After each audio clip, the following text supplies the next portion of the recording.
아주 오래전에 있었던 일이라고 합니다.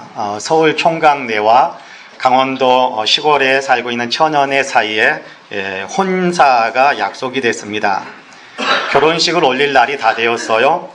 결혼식은 신랑이 신부네 집으로 내려가서 그곳에서 대대적인 잔치를 열고 그리고 신부를 데리고 이제 시댁으로 친가로 이렇게 돌아오는 그런 절차로 결혼식이 진행이 될 겁니다. 그래서 신랑은 신부를 데리러 강원도로 내려갔습니다. 신랑네는 굉장히 아주 유복한 부유한 집안이라서 신랑을 따르는 행차도 굉장했습니다. 많은 사람들이 이렇게 따르는 행차를 보면서 신부네 동네 사람들은 누구나 이렇게 많은 사람들이 이렇게 따라오는 그 행차를 보면서 신부네 동네 사람들 모두 다 누구네 집 잔치냐고 서로 물어보면서 모두가 부러움에 가득 찬 시선으로 그 행렬을 바라보았습니다. 근데 정작 놀라운 것은 당사자인 신부조차도 누구네 집에 잔치가 있는지를 모르고 있었다는 사실입니다. 신랑이 신부 집에 도착했는데 신부는 아무런 준비도 하지 않고 있었습니다. 신랑이 얼마나 기가 막혔겠습니까? 아니, 오늘이 결혼식일인데 이렇게 아무것도 준비하지 않고 있으면 어떡합니까? 라고 물었습니다. 신부는 전혀 아니라는 표정으로 무슨 말입니까? 어떻게 오늘이 결혼식 날이란 말입니까? 라고 되묻습니다. 깜짝 놀란 신랑이 다시 묻습니다. 무슨 말입니까? 지난번에 우리가 오늘을 결혼 날짜로 약속하지 않았습니까? 알고 봤더니 그 날짜를 서울 총각은 양력으로 날짜를 생각했고 강원도 처녀는 음력으로 날짜를 생각하고 있었던 겁니다. 예전에는 큰일, 집안의 큰일을 날짜를 잡으면 음력으로 잡는 일들이 참 많이 있었는데 아마 강원도 시골에서는 그렇게 생각했었던 것 같아요.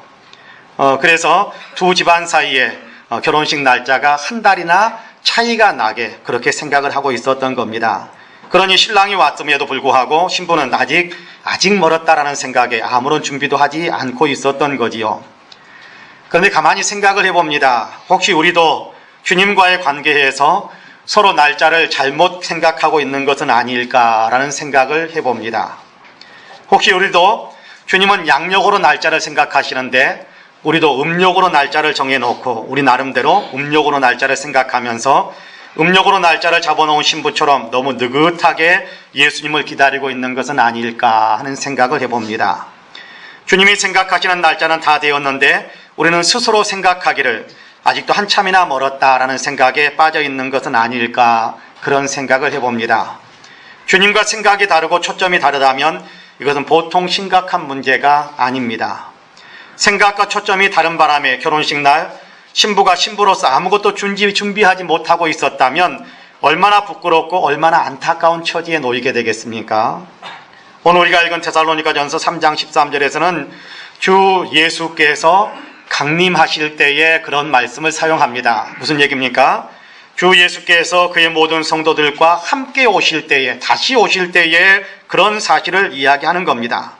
주님이 다시 오실 때 영적 신부인 교회가 그리고 영적 신부인 성도가 신부로서 아무런 준비도 갖추지 않고 있다면 이것은 정말 가슴 아픈 일이 아니겠습니까? 그래서 주님은 주님 오실 때, 주님 다시 오실 때에 주님 맞을 준비를 잘 한 사람이 되게 하기 위해서 지금 우리가 어떻게 살아가야 되는지를 가르쳐주고 있습니다. 이제 본문을 주의 깊게 살피면서 주님 다시 오실 때까지 우리가 어떻게 준비하며 살아야 하는지를 함께 배우도록 하겠는데요. 바라기는 말씀을 나누는 동안 저와 여러분 우리 모두가 거룩한 재림신앙으로 주 예수께서 다시 오신다라는 재림신앙으로 더 든든히 무장할 수 있는 아름다운 영성의 사람들로 새로워질 수 있기를 주님의 이름으로 간절히 축복합니다. 아멘. 주님 다시 오실 때에 주님 앞에 바로 서기 위해서는 첫째로 부족한 것을 보충하려는 마음을 가지셔야 합니다. 나의 믿음의 모자란 부분들, 나의 영성의 부족한 부분들을 채워가기 위해서 애쓰는 마음을 가지셔야 된다. 그런 얘기입니다. 늘 자신의 부족한 부분을 채워가려는 마음, 늘 배우려고 하는 마음, 늘 배우려고 하는 그런 마음이 있어야 된다는 얘기예요. 영성에 있어서 가장 중요한 자세 가운데 하나는 겸손하게 나를 낮추면서 내게 모자란 것을 배우고자 원하는 그런 열정을 갖는 것, 이것이 영성에 있어서 가장 중요한 요소라고 저는 생각을 합니다. 그럼 본문 9절에서 11절까지도 이 사실을 이야기하는데요. 여러분 9절에서 11절까지의 말씀을 같이 한번 읽어보겠습니다. 시작. 우리가 우리 하나님 앞에서 너희로 말미암아 모든 기쁨으로 기뻐하니 너희를 위하여 능히 어떠한 감사로 하나님께 보답할까. 주야로 심히 간구함은 너희 얼굴을 보고 너희 믿음이 부족한 것을 보충하게 하려 함이라. 하나님 우리 아버지와 우리 주 예수는 우리 길을 너희에게로 갈 수 있게 하시오며. 할렐루야. 사도 바울은 데살로니가 교회의 교인들 때문에 매우 기뻐하고 기뻐한다라고 이야기합니다. 왜냐하면 오늘 우리가 9절부터 읽었습니다만 9절 바로 앞에 있는 8절에 보면 그런 이야기를 해요. 데살로니가 교회 성도들이 믿음에 든든히 서가고 있다라는 이야기를 들었기 때문에 굉장히 기뻐하고 즐거워한다. 그리고 이 기쁨 때문에 내가 복음을 전해서 열심히 신앙생활하고 있는 이 데살로니가 교회 때문에 내가 너무 기쁘다라는 그 마음이 있고 그 기쁨 때문에 하나님 너무 감사합니다라면서 하나님께 감사의 기도를 드릴 수 있게 되었다라고 이야기합니다. 그러면서 감사의 기도 내용 가운데 하나가 데살로니가 교회로 내가 방문할 수 있는 길도 열어주십시오라는 그런 요청의 기도도 함께 포함시키고 있습니다. 왜 그럴까요? 왜? 무엇 때문에 그가 멀리 다른 지역에서 복음을 증거하고 있다가 데살로니가 교회를 방문하고 데살로니가 교회 교인들과 얼굴을 맞대면서 대면해가지고 그렇게 이렇게 교제를 나누고 싶어하는 그 목적이 무엇일까요? 10절에서는 그렇게 말씀합니다. 주야로 심히 간구함은 너희 얼굴을 보고 너희 믿음이 부족한 것을 보충하게 하려 함이라. 그렇게 말씀합니다. 자, 8절에서는 믿음이 든든히 서가는 것 때문에 내가 너무 기뻐한다라고 이야기하고 칭찬합니다. 10절에서는 그럼에도 부족한 것이 있어서 채워야 한다라고 또 말씀하세요. 그렇습니다. 주님 안에서 굳게 선 사람이라고 할지라도 완벽한 사람인 것은 아닙니다. 여전히 부족한 사람이지요. 아무리 믿음이 큰 사람이라고 할지라도 완벽한 것은 아닙니다. 그렇습니다. 어느 누구도 완벽하지 않습니다. 누구에게나 부족한 점이 있습니다. 그 부족한 것을 채우기 위해 노력하는 사람이 되어야 한다라는 사실을 이야기하고 있는 겁니다. 주님은 바울을 통해 우리에게도 동일한 말씀을 하시는 겁니다. 너희에게 부족한 것이 있으니 채워야 한다. 물론 우리 사랑하는 성도님들 믿음 생활 열심히 하기 위해서 애쓰는 것 저는 너무 기뻐하고 감사하게 생각합니다. 그럼에도 불구하고 우리에게는 모자란 것이 있고 우리에게는 부족한 것이 있고 우리에게는 채워야 할 것이 아직도 얼마나 많이 있는지 모릅니다. 너희가 아직도 부족한 것이 있으니 배워가라 라고 말씀하시는 것이 주님의 말씀이에요. 다른 사람에게 하시는 말씀이 아니라 내 자신에게 하시는 말씀입니다. 다른 사람의 부족한 것을 보려고 하지 말아야 합니다. 우리는 너무나 아주 자신의 부족한 점은 보려고 하지 않고 다른 사람의 부족한 부분에 대해서는 너무 예민해지려고 할 때가 많아요. 그래도 다른 사람을 가르치려고 드는 일들이 얼마나 많은지 모릅니다. 아닙니다. 나의 믿음의 부족한 부분을 깨닫고 나의 부족한 믿음을 채워가는 것이 중요합니다. 알코올 중독자와 결혼한 한 아내 집사님입니다. 그분에게서 들었던 얘기인데요. 그분은 자신이 있었습니다. 장담을 했습니다. 나는 의지가 굳고 조철하기 때문에 뭔가 마음먹으면 반드시 성취하고 이루고야 만다라는 어떤 그런 의지, 그런 어떤 마음의 어떤 결심, 그리고 그 마음의 어떤 자부심이 굉장했던 사람입니다. 그래서 비록 이 사람이 술을 즐기는 사람이라고 할지라도 내가 결혼해서 이 사람을 얼마든지 바꾸어 놓을 수 있다라는 그런 자부심, 그런 자신감 때문에 결혼을 했습니다. 그리고 나서 이제 남편과 함께 생활해 가면서 남편을 고쳐 놓으려고 자꾸만 이런저런 것들에 대한 도전을 하고 자극을 주고 그렇게 살아갑니다. 그러다 보니까 어떤 일이 일어나겠습니까? 듣기 싫으니까 말다툼이 일어나고 갈등이 생기고 싸움이 생기고 그 사이가 너무 안 좋아졌습니다. 그럼에도 불구하고 워낙 투철한 정신을 가지고 있는 투사적인 기질이 있었던 집사님은 계속해서 쪼우고 계속해서 끝까지 내가 바꾸고야 말겠다라고 덤벼듭니다.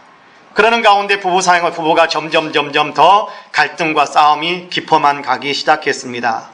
도저히 안 될 것 같습니다. 나도 안 되는 거 있구나라고 싶어서 울면서 이제 포기하기에 이르게 됩니다. 하나님, 내가 어떻게든지 바꾸어 놓으려고 했는데 안 됩니다. 하나님, 내가 어떻게 해서든지 이 사람을 좀 알코올 중독에서 변화시키려고 했는데 잘 안 됩니다. 내가 어떻게 했으면 좋겠습니까? 라고 울면서 주저앉았습니다.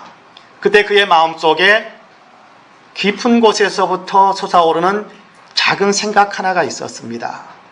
너도 중독자다. 남편은 알코올 중독자라고 생각하고 자기는 건강하고 건실한 사람이라고 생각했는데 너도 중독자다라는 그런 내면의 소리가 들려오니까 가만히 생각해 봤더니 자기에게도 중독성이 있었어요.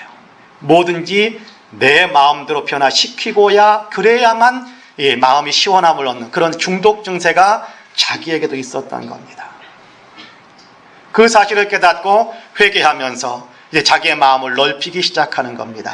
중독에서 벗어나는, 내가 원하는 대로 반드시 바꾸어 놓아야 직성이 풀리는 그 마음을 이제 변화시키고 회개시키는 겁니다. 그러면서 그의 마음에 다른 사람을 포용할 수 있는 모습 그대로 받아줄 수 있는 넓은 마음을 갖기 시작하는 거예요.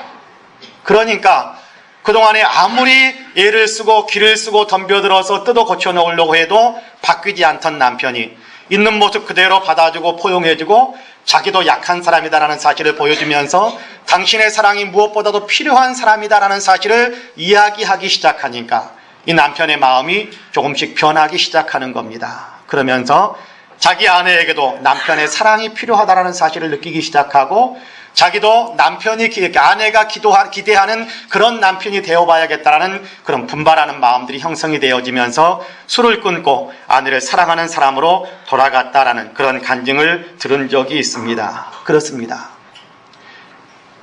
다른 사람을 바꾸어 놓으려고 너무 덤벼들면 싸움이 일어납니다.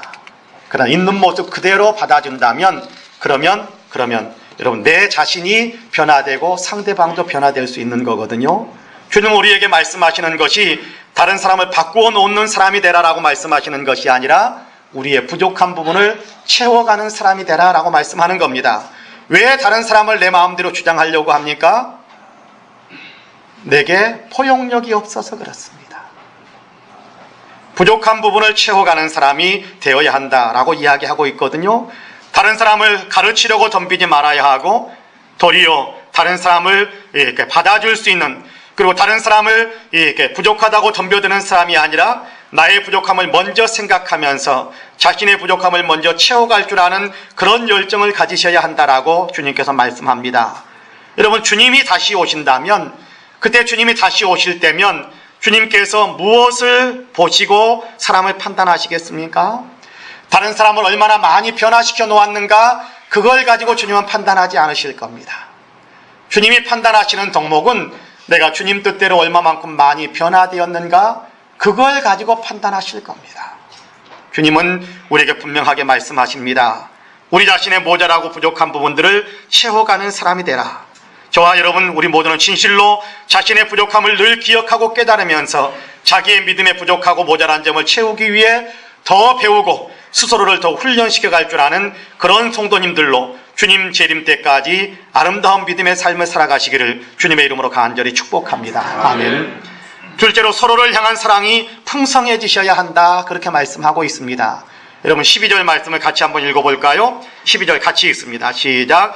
또 주께서 우리가 너희를 사랑함과 같이 너희도 피차간과 모든 사람에 대한 사랑이 더욱 많아 넘치게 하사. 할렐루야.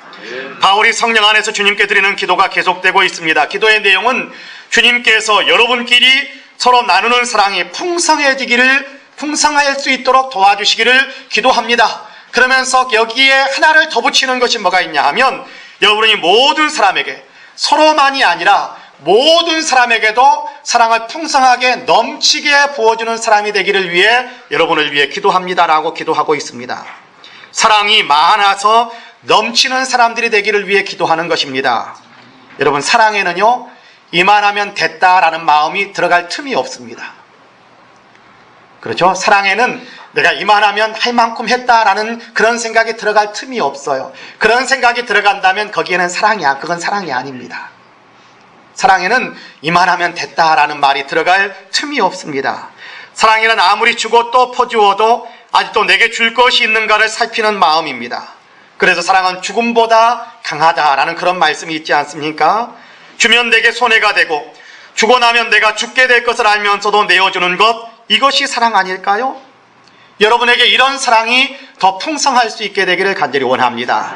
주님은 바울의 기도문을 통해 우리가 서로를 향해 이런 사랑을 풍성하게 나누고 나아가 우리 안에 들어와 있지 않는 사람들, 우리 교회 안에 들어와 있지 않는 사람들까지라도 이런 풍성한 사랑을 나누어 줄 수 있는 교회, 그런 성도들이 되어야 한다라고 가르쳐주고 있습니다. 그렇게 되기를 간절히 소망합니다. 사랑은 나누어 주는 것입니다.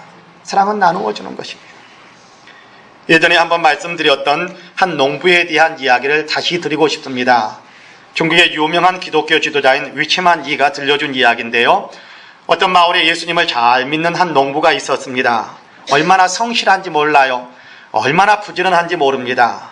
그는 자기의 논에 물 관리를 정말 잘했어요. 그래서 그의 논에는 항상 물이 풍성하게 채워져 있었습니다. 극심한 가뭄이 찾아온 해의 어느 날 아침 일찍 논에 나갔던 이 성도는 생각지도 못한 현실을 보고 정말 깜짝 놀랍니다. 하룻밤새에 자기의 논에 모아놓았던 물이 다 빠져나가 버리고 바닥을 드러내고 있는 것입니다. 그래서 알아보았더니 바로 옆에 있던 이웃집에서 자기 논의 물을 밤새도록 빼어간 것입니다. 빼내어간 것입니다.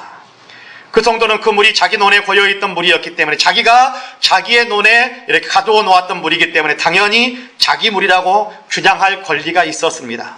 그는 자기의 권리를 주장하는 행동이 나쁜 것이라고 생각하지 않았기 때문에 이튿날 아침 이웃을 찾아가 따졌습니다. 왜 당신은 내 논에서 내 물을 다 빼내어 갔습니까? 그의 주장에 변명할 여지가 없었던 이웃은 문내 사과를 하면서 빼내어 갔던 물을 다시 돌려주었답니다. 그리고 이튿날 또 아침에 논에 나가봤더니 또 물이 빠져나가 버리고 없었습니다. 그래서 그 이웃을 다시 찾아가서 다시 되돌려 받았습니다. 이러한 일이 몇 번씩이나 되풀이 되었습니다. 그런데 이상하게도 이 성도는 자신의 마땅한 권리를 주장하여 물을 찾아왔는데도 마음이 도대체 편안하지는 않았습니다. 그래서 하나님께 기도하기를 시작했습니다. 주님, 저는 제가 정당한 일을 하고 있다고 생각을 합니다. 근데 정당한 일을 하고 있는데 왜 제 마음에 평안이 없을까요? 주님, 제게 평안을 주셨으면 좋겠습니다. 그런 기도를 드립니다. 그의 기도에 주님께서 이렇게 응답하셨답니다. 너는 왜 정당한 일만 하려고 하느냐? 나는 내가 정당한 일보다 더 위대한 일을 하기를 바란다. 하나님, 그렇다면 도대체 정당한 일보다 더 위대한 일이란 무엇입니까? 내가 너희에게 베풀어 준 것처럼 너도 그 사람을 대해주는 것이란다. 그것이 도대체 무슨 일입니까? 그것이 도대체 어떻게 하는 일입니까? 그 의미를 몰라서 계속해서 묻고 또 물으면서 기도를 했습니다. 그러다가 마침내 이 성도님에게 깨달음이 왔습니다. 그날 밤 그는 위대한 결단을 내립니다. 그 이튿날 새벽이 되기도 전에, 이웃집 이렇게 농부들이 일어나기도 전에 그는 자기의 논으로 달려가서 자기 논에 가두어 놓았던 물들을 빼내어서 이웃집 논에 넣어 주었습니다. 그러자 그의 마음에는 놀라운 기쁨과 평안이 다시 샘솟기 시작했다고 그럽니다. 그렇습니다.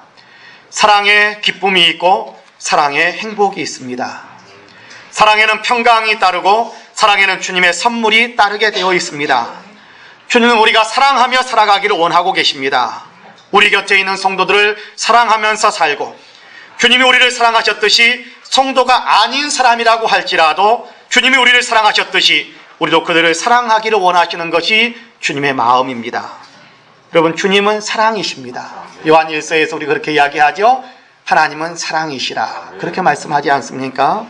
주님이 오실 때 누가 주님을 많이 닮은 사람이라고 칭찬을 들을 수 있을까요? 가장 많이 닮은 사람이 가장 많이 칭찬을 받게 될 텐데 누가 주님을 가장 많이 닮은 사람이라고 칭찬을 들을까요? 주님은 사랑이시기 때문에 사랑하는 사람이 주님을 가장 많이 닮은 사람입니다. 그렇지 않겠습니까? 그러므로 바라기는 저와 여러분 우리 모두도 진실로 더 사랑하는 사람, 사랑을 더 풍성히 해서 더 나누어 주는 사람, 그런 사랑의 사람으로 살아가시는 저와 여러분 되시기를 주님의 이름으로 간절히 축복합니다. 아멘. 마지막으로 주님 앞에 거룩한 모습으로 설 수 있도록 늘 자기 자신을 끝까지 굳건하게 세워가야 합니다. 거룩하게 자기 자신을 세워가는 사람이 되어야 한다. 굳건하게 세울 줄 알아야 한다. 그런 얘기입니다. 본문 13절 말씀인데요. 같이 한번 읽어볼까요? 같이 읽습니다. 시작. 너희 마음을 굳건하게 하시고 우리 주 예수께서 그의 모든 성도와 함께 강림하실 때에 하나님 우리 아버지 앞에서 거룩함에 흠이 없게 하시기를 원하노라. 할렐루야. 성령 안에서 드리는 바울의 기도가 계속되고 있습니다. 성령께서 우리를 위해 어떤 마음을 품고 계시는가를 보여주는 그런 기도의 내용이지요. 우리의 마음이 굳건해져서 예수님께서 다시 오실 때 하나님 앞에서 우리가 거룩한 사람으로 설 수 있게 되기를 원하는 것이 성령께서 원하시는, 하나님께서 원하시는 하나님의 마음입니다. 우리가 하나님 앞에서 거룩한 모습으로 설 수 있도록 마음을 굳건하게 지켜가는 것이 필요하다, 그런 얘기입니다. 주님을 믿고 따르는 믿음이 흐트러져서는 안 되는 거지요. 주님을 믿는 우리의 마음이 흐트러져서는 안 되는 것입니다. 잠언에서는 마음을 굳게 지켜라, 생명의 근원이 이에서 난다, 그렇게 이야기하고 있지 않습니까? 그렇습니다. 마음에 주님을 모시고 그 주님을 믿는 마음을 굳건하게 지켜가는 것이 중요합니다. 마음에 주님을 믿는 것이 거룩함이고 이것을 굳게 지켜가는 것이 주님 앞에 설 수 있는 우리의 믿음의 자세를 그렇게 만들어가는 겁니다. 여러분, 마지막 때에는요, 유혹도 많고 핍박도 많게 될 것이라고 말씀하셨는데 지금이 바로 그런 시대 아닐까요? 예수 믿는 믿음을 꺾어버리려는 많은 핍박이 있고 예수 믿는 믿음에서 벗어나게 만들려는 너무나도 많은 유혹들이 있지 않습니까? 많은 사람들이 여기에 넘어지고 많은 사람들이 여기에 흔들리는 것이 사실입니다. 예수 믿는다고 교회에 나오는 사람들 가운데서도 흔들리고 요동치고 넘어지는 사람들이 너무나도 많이 있다라는 얘기예요. 그런데요, 다른 사람들이 주님을 따르는 것과 세속을 추구하는 것을 적당히 혼합해서 살아간다고 해서 나까지 그렇게 살아야 하는 것은 아니지 않을까요? 다른 사람들이 적당히 타협한다고 해서 나까지 타협하며 살아가야 되는 것은 아니라고 생각합니다. 다른 사람들이 어떻게 생각을 갖고 어떻게 살아가는가, 이것은 중요한 것이 사실은 아닙니다. 그런 것은 참고사항일 뿐입니다. 우리의 삶의 기준은 주님이십니다. 주님께서 다시 오실 때 판단하실 기준은 옆에 있는 사람이 아니라 주님께서 뭐라고 말씀하셨는지, 주님 자신이 어떤 분이신지를 알고 거기에 맞췄는가 맞추지 않는가, 그것이 주님이 다시 오실 때 우리의 삶을 판단하시는 판단의 기준이 될 것입니다. 주님은 우리가 세상 한가운데서도 주님을 믿는 믿음을 거룩하게 지켜가는 사람이 되기를 원하십니다. 거룩하게, 다시 말해 세상 사람들이 살아가는 것과 똑같은 방식이 아니라 예수 믿는 사람다운 방식을 취하고 예수 믿는 사람다운 방식을 취하는 것에서 흔들리지 않고 그 마음의 그 가치의 그 생활을 굳건하게 세워가는 그런 삶을 살아가기를 원하는 것이 우리를 향한 주님의 마음이란 말이에요. 주님을 따르는 그 마음을 굳게 지켜가시기를 간절히 원합니다. 6.25 전쟁 당시 충남에서 강경 침례교회를 담임하셨던 이종동 목사님의 이야기가 있습니다. 조용하던 강경 지방에 어느 날 공산당이 들이닥쳐서 마을 사람들은 두려운 마음이 생겼습니다. 그래서 다음 날부터는 마을 사람들이 그들의 눈밖에 나지 않기 위해서 모두 다 자신들은 공산주의자들인 것처럼 그렇게 행동하기 시작합니다. 그리고 예수님을 믿던 사람들도 자신이 그리스도인임을 나타내는 사람들이 점점 줄어들었습니다. 주일이 되었는데도 예배드리러도 안 오는 거예요. 예수 믿는 사람들 가운데서도 그냥 공산주의자처럼, 그냥 공산당들이 좋아하는 사람들의 어떤 모습처럼 그렇게 자기를 맞추어 가다 보니까 예배드리러도 오지 않고 자신이 그리스도임을 나타내는 사람들이 거의 없어졌습니다. 이런 상황 속에서 이런 상황을 지켜보던 목사님이 후배인 김장배 목사를 찾아가서 좀 도와달라고 이야기합니다. 그러면서 두껍고 큰 종이를 가져와서는 목사님, 이 두꺼운 종이들을 좀 잘라주십시오라고 부탁을 합니다. 이 두꺼운 종이들을 뭐 하려고 이렇게 조그맣게 자르게 하십니까? 라고 물었더니 네, 명함을 만들려고 그럽니다 라고 이종동 목사님이 대답을 했어요. 아니, 명함이요? 목사님 평생 명함 한 장 안 들고 다니시더니 갑자기 웬 명함입니까? 라고 물었습니다. 그래서 이종동 목사님은 대답도 하지 않고 후배 목사에게 큰 종이로 명함 크기로 자르고 거기에 같이 자르고 같이 이렇게 이름을 쓰는 거예요. 강경 침례교회 목사 이종동, 이렇게 같이 쓰는 거예요. 그래서 다 이렇게 종이를 가지고 명함을 만들었습니다. 후배 김장배 목사가 시키는 대로 다 하면서도 목사님, 이 명함 가지고 도대체 뭐 하려고 그러느냐고 자꾸만 묻는데 다 만들고 난 다음에 이종동 목사님이 그렇게 대답을 했습니다. 이 명함을 가지고 다니면서 사람들에게 전도하려고 그러네. 경찰에게도 전도하고 공산당원을 만나도 내가 예수 믿으라고 이 명함 나누어 줄 거네. 아이고 목사님, 봉변이라도 당하시면 어떻게 하려고 그럽니까? 아니 이 사람아, 자네도 그리스도인이라는 것이 부끄러운가? 내가 복음을 전하는 목사라는 사실을 숨겨야 할 이유가 어디 있는가? 그러면서 그걸 들고 나가서 명함을 뿌리고 다니면서 복음을 전하다가 결국 공산당의 총탄에 맞고 순교하셨다고 합니다. 죽으면 죽으리라는 마음으로 주님을 믿는 믿음의 삶, 세속에선 거룩한 사람들과는 다른 거룩한 길을 걸으신 분이라고 저는 생각을 합니다. 물론 지금 우리는 공산주의자들에게 침략을 당하고 있는 것은 아닙니다. 그럼에도 공산주의자처럼 무신론에 빠진 세계의 한복판에 살고 있는 것만은 틀림없습니다. 지금 우리가 살고 있는 시대에 여러분, 많이 교회에 나가는 사람들이 기독교인이 숫자가 1200만이다 라고 이야기한 적이 여러분 얼마 전인데요? 그렇지 않습니다. 지금은요 800만이다라는 말이 나오고요, 아마 800만도 헛수일 겁니다. 예수 믿는 진정한 숫자는 500만 명이 안 될 겁니다. 하나님이 없다라고, 신이 없다라고 그렇게 주장하는 사람들이 태반이 뭡니까? 훨씬 더 많은 시대 속에, 다시 말하면 무신론이 활개치고 있는 시대 속에도 살고 있는 것이 우리임에 틀림없습니다. 눈에 보이는 것만을 중요하게 취급하며 영적인 것을 무시하거나 무관심한 사람들 틈새에서 살고 있는 것이 사실입니다. 이런 세상 속에서 이런 사람들 뿜바구니에 끼어 살아가고 있더라도 그럼에도 우리는 주 예수 그리스도를 믿는 믿음을 굳게 지키는 사람, 주님 뜻대로 삶을 거룩하게 살아가는 사람으로 든든히 설 수 있어야 합니다. 아멘. 주님은 우리에게 그렇게 요구하고 계십니다. 너희를 위해 십자가에 내가 죽었다. 십자가를 통해서 너희를 구속했다. 구속한 것은 거룩한 사람 되라고, 믿음의 사람 되라고, 믿음을 굳게 지키는 사람이 되어 주님 다시 오실 때 주님께서 데리고 천국으로 들어갈 수 있는 사람 되도록, 그렇게 하기 위해서 주님께서 우리를 위해 십자가를 지셨다는 사실을 성경은 누누이 우리에게 가르쳐주고 있습니다. 그렇습니다. 주님은 우리가 이렇게 거룩함을 굳게 지키는 사람이 되어야 한다고 말씀합니다. 이렇게 거룩함을 지켜간다면 주님 다시 오실 때 우리는 주님께로부터 칭찬받는 사람들의 대열에 설 수 있다고 저는 분명히 믿습니다.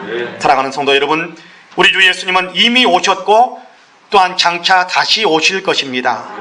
대림절기가 시작되었는데 이 대림절기에는 우리 주님께서 오심을 감사드리며 다시 오실 것을 기대하는, 악망하는, 재림을 준비하는 그런 절기입니다. 주님 다시 오신다라는 사실을 기억하시기를 바랍니다. 주님 앞에 서야 할 때가 있다라는 사실을 여러분 명심하시기를 바랍니다.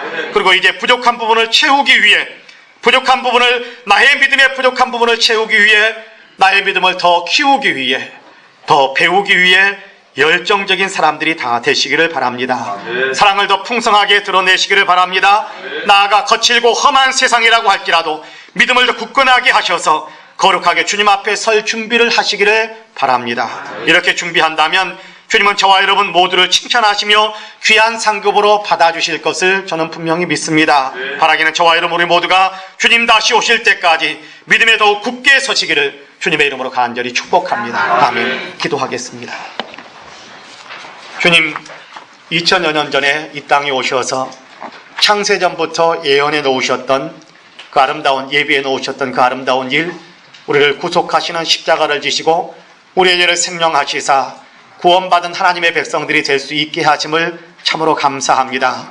승천하시면서 또한 약속하시기를 다시 온다라고 우리에게 말씀을 들려주셨는데 그 약속 믿고 기다리면서 살아갈 수 있는 아름다운 믿음의 사람들로 우리를 세워주셔서 참 감사합니다. 그럼에도 혹시 주님 오실 날이 아직 멀었다라고 우리가 어떤 어리석은 신부처럼 음력으로만 날짜를 계산했던 것처럼 그렇게 우리도 아직 멀었다라고만 생각하는 어리석음에 빠지지 않게 되기를 간절히 원합니다. 주님이 언제 오시든지 주님 오실 날을 우리가 항상 준비하는 사람들이 되게 하셔서 재림하실 때 할렐루야 찬송하며 나는 이렇게 준비했습니다라고 우리의 믿음을 보여드릴 수 있는 아름다운 신앙의 사람으로 우리가 더 든든히 설 수 있도록 도와주옵소서. 주님 다시 오실 때까지 믿음에 굳건하게 서서 주님 따르는, 주님이 원하시는 아름다운 신앙의 삶을 힘차게 살아가는 우리 모두가 될 수 있게 하여 주시옵소서. 감사하옵고 예수님의 이름으로 기도하옵나이다. 아멘.